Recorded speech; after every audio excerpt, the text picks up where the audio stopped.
নিয়ে গর্ব করে, সেখানে দুই একটা ফকিন্নি আমার নামে বদনাম করলে তাতে আমার কিচ্ছু যায় আসে না। ভাই রে ভাই, কয় কি এ বিডি? এর স্বামী বলে একে নিয়ে গর্ববোধ করে।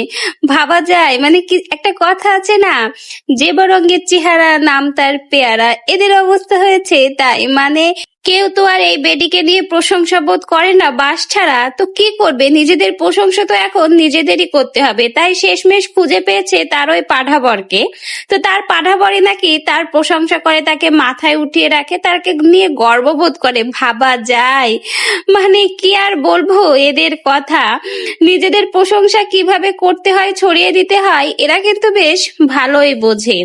তো এই পাঠাবর একে নিয়ে প্রশংসা না করে কোথায় যাবে বলুন? বেডার তো ভাই বাঁচতে হবে, কারণ ওকে নিয়ে তো সংসার করে। এখন ওর যদি নিন্দামন্দ করে, ওর খারাপ গুণগুলো তুলে ধরে, তাহলে কি বেটা বাঁচবে? বেটা তো একদিনেই আক্কা পেয়ে যাবে। এজন্য তো ওকে তার মাথায় উঠিয়েই রাখতে হবে, ওর প্রশংসা করতেই হবে। না হলে বেটারে কি আর এই বিডি বাঁচতে দেবে?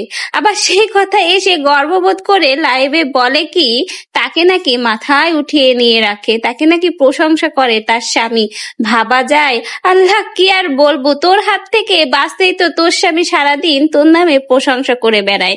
নালে তুই যে কি চিজ তা তোর স্বামী অনেক আগেই বুঝে গেছে, এজন্য তো ভয়ে মুখ খুলতে পারে না।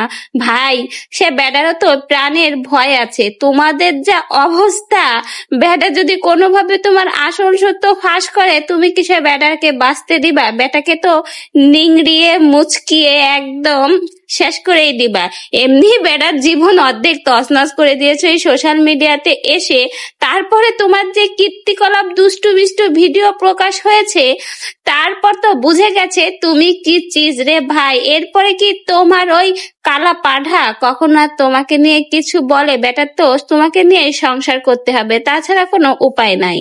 কারণ তুমি তার ঘাড়ে জুটে গেছো, আর এমন জোটা জুটেছো, ঘাড়ের উপর তার বসেছো, তোমাকে কোনোভাবে এই বেডার ফেলাতে পারবে না। শেষমেশ তোমার প্রশংসা করতেই হবে, তোমাকে তো মাথায় নিয়ে বেডার নাচতেই হবে। তা না হলে তো বেডা সংসারও করতে পারবে না, আর বাসায় এসে একনালা ভাতও খেতে পারবে না, কারণ তুমি তার ভাত খাওয়ার অবস্থা রাখবে না।